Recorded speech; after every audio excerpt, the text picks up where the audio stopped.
When you are enlightened and experience yourself as a 5D being, you're going to know something, and that is, I'm a time traveler. You're going to know that about yourself because you will be able to access versions of you that exist in the future and the past as easily as you can connect with this version of you that you are right now.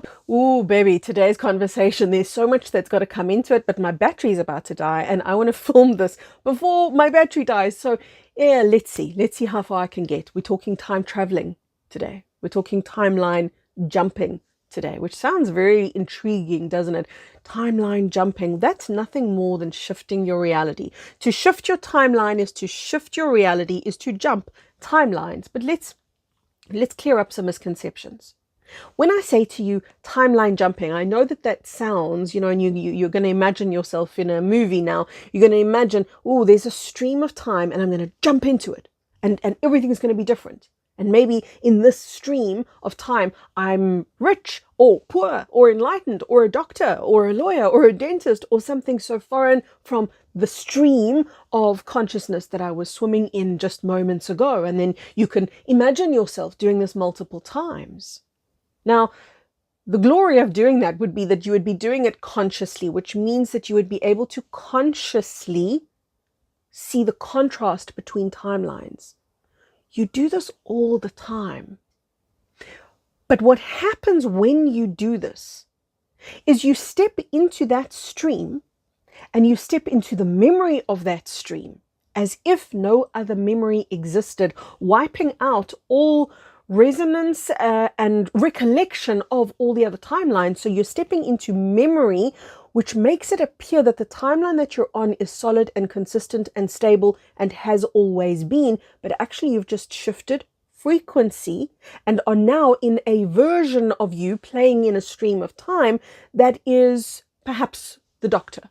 And, it's a very almost trivial example to give you, but let's just do it like that because this way is going to allow you to see the different realities, a doctor, a lawyer, a dentist. I'm just using that as examples, right? Just examples to show you how very different realities can be and that there are different yous in those realities. But as you step into them, you're stepping into memory, and memory is a habit of the past. It's a conditioning. And it's memory that creates your future, not you.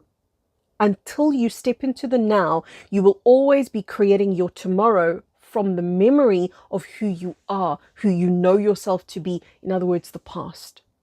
And something happens, we've got a conditioning in the brain whereby the brain keeps us locked. And this is conditioning of the false matrix. It keeps us locked in the past because what the brain is conditioned to do is to narrate. So you think, for example, let's just say you look in the mirror and you go, okay, look in the mirror, there's this little lag, there's this little, even if it's a few split seconds, there's a little lag, and then the narrator kicks in. And the narrator is going to say, oh, these jeans make me look fat, oh, this doesn't look good, or this does look good, or whatever it is, whatever the narration is, you are almost constantly narrating the past. But because that lag is so small, you think, oh, well, this is the now. You think, well, this is me looking in the mirror, chatting about my appearance. You're under the impression that you live in the now when you always live facing the past. You're orientated to the past, commenting on the past, living in the reflection of the past. Until you bring yourself into the now, you will always be in the past. And when you bring yourself into the now, I want you to imagine it like this. I spoke about streams earlier, streams of consciousness. We can think about them as really just different realities. Timeline jumping is simply you shifting frequency.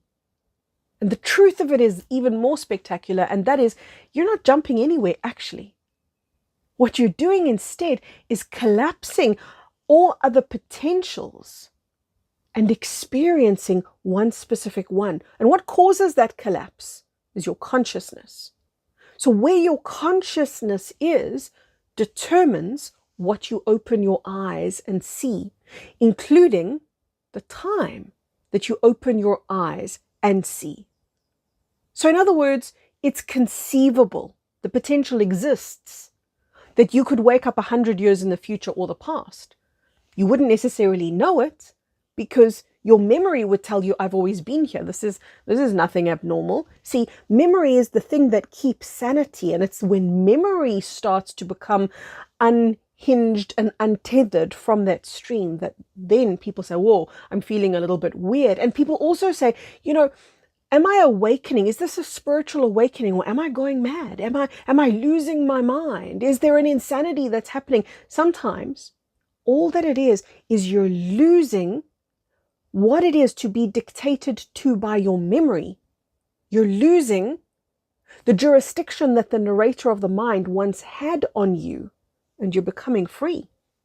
And you're no longer becoming answerable to the memory of the past, but rather into the only place you were ever meant to be, and that is the now. I want you to think of life like this. Think of your life as a jailbreak. Because the false matrix is a prison, one that you become obedient to and answerable to when you live in it for long enough.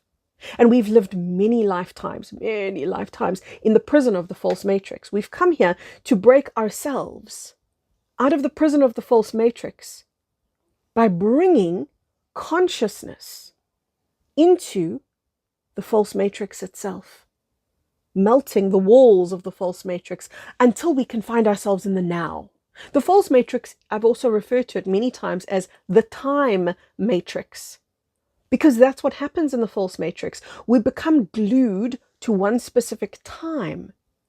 When you are enlightened and experience yourself as a 5D being, you're going to know something, and that is, I'm a time traveler. You're going to know that about yourself because you will be able to access versions of you that exist in the future and the past as easily as you can connect with this version of you that you are right now, because they all exist and you'll have access to all of them. And the beautiful thing about having access to those future self memories, or higher self, because isn't that really what your higher self is? Your higher self is a future self. It's who you become in time. So when you start gaining access beyond the limitation of time, you're in a sense moving beyond the jail, beyond the prison. You're prison breaking. You're moving out of the false matrix. And the very interesting thing about the false matrix is that it doesn't exist anymore, except in people's memory. And remember what I said moments back about memory. Memory creates the reality of the future, and the reality that you're in is determined by the memory of your past. So the memory of the false matrix is something that people keep picking up almost every day, despite the fact that the false matrix has already collapsed. So imagine the visual. You're standing in the rubble of the false matrix. Most people stand there in the rubble of the false matrix, but it feels so scary and out of control that what they do is they start picking up all the rubble, all the debris on the floor, building an old house, because that's what they know. That's what they're familiar with. So they start recreating the walls. They start recreating their own prison, because very often being in the freedom where they're not attached to the story, the memory of who they were, is too much freedom, that it feels panicky, that they feel out of control, that they need the safety, but it's not safety at all, of the known. This is where a lot of people find themselves. It's one of the great conundrums of the jailbreak that we're in right now. It's very important for you to take the information that I'm giving you and use it for what it's intended to, which is merely an expansion of consciousness. Wow, that's it. It's a wow moment. Wow, who else am I? What else am I capable of? And to feel a little flash of excitement that comes with that. What else are you capable of? Remember I said earlier, timelines, we're not actually jumping. I love the visual, right? I love the idea that your body is jumping into different timelines. It's not. Your body stays still. You bring these streams of consciousness. You bring these timelines to you. And just to be very, very clear about timelines, because I've released a couple of videos about timelines fairly recently, just to be really clear, all timelines are already collapsed into one, but the one timeline that we're on is able to hold so many different frequencies. So when I'm talking about a timeline, what I'm really saying to you is a reality within, or a frequency within, one overriding timeline. And the one overriding timeline that we're on is headed into ascension. There will be those that take an exit. There will be those that when it's time for them to leave this life, either at the ascension point or before, if they've chosen that ascension is not their path, that 5D is not what they're quite ready for yet, then they move off into 4D, they move off into another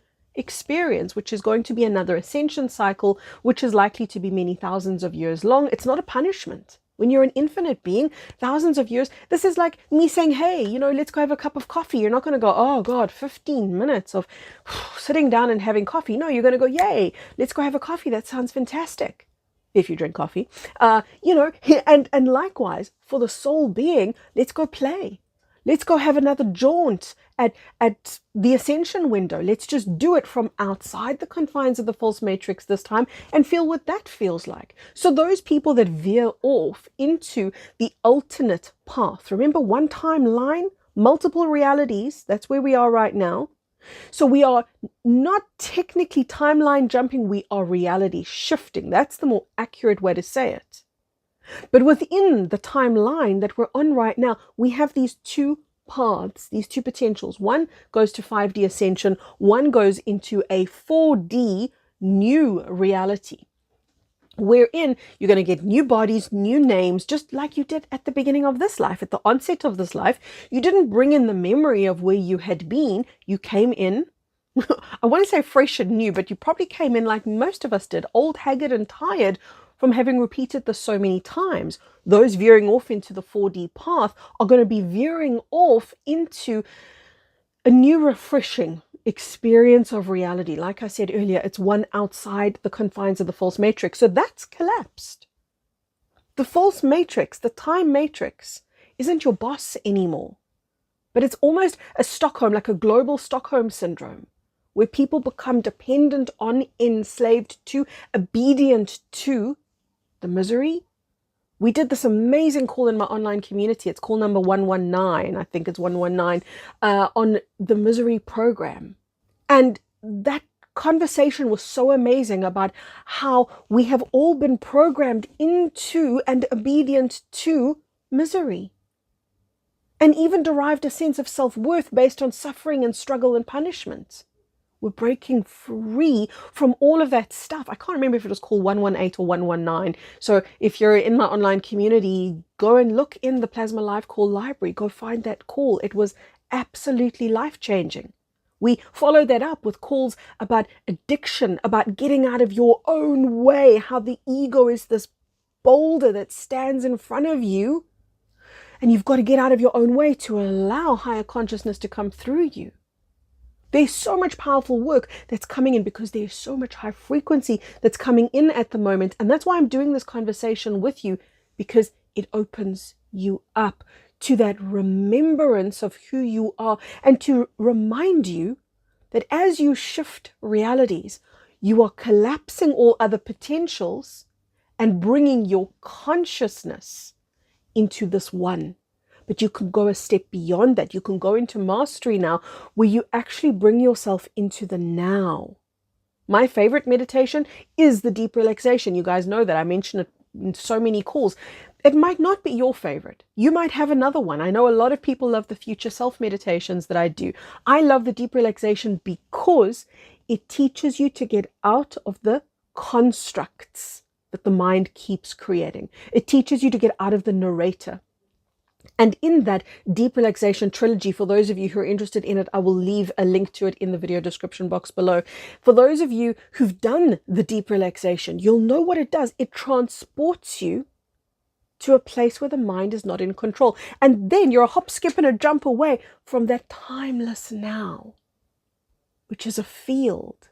And I'm inviting you through this conversation into that field of resonance and of remembrance of who you are when time doesn't tell you who to be. In other words, when your memory doesn't dictate who you are, then you're free to be who you are.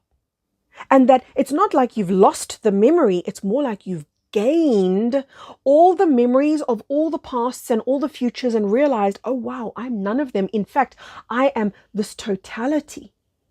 I am this allness. And when you can begin to identify yourself with the allness that you are and bring that into this body, you remember, wow, I don't have to escape. I don't have to physically go anywhere. I only have to collapse all of that potential into the now and bring all of my higher consciousness into the now. That's the point in which you experience yourself as free. And many of you will have to practice that over and over again because the memory is so embedded. The memory of pain, of past, of ego, of the story of who you were. Obviously, there's parts of this conversation where you're going to feel your mind fritzing because it's very difficult to make a non-linear understanding linear. It's pretty much impossible. And the brain is so conditioned to doing that. The brain always wants things to be in sequence, to be predictable, to be understandable. But that's not the nature of reality. Those are what memories do, but it's not what reality does. Reality, if you took memory away, reality would be so interesting because here you're the doctor, then you're the lawyer, then you're the pharmacist, then you're the farmer. Who knows? Who knows what different potentials you are? Freedom is on the other side of the prison of time. And so are you.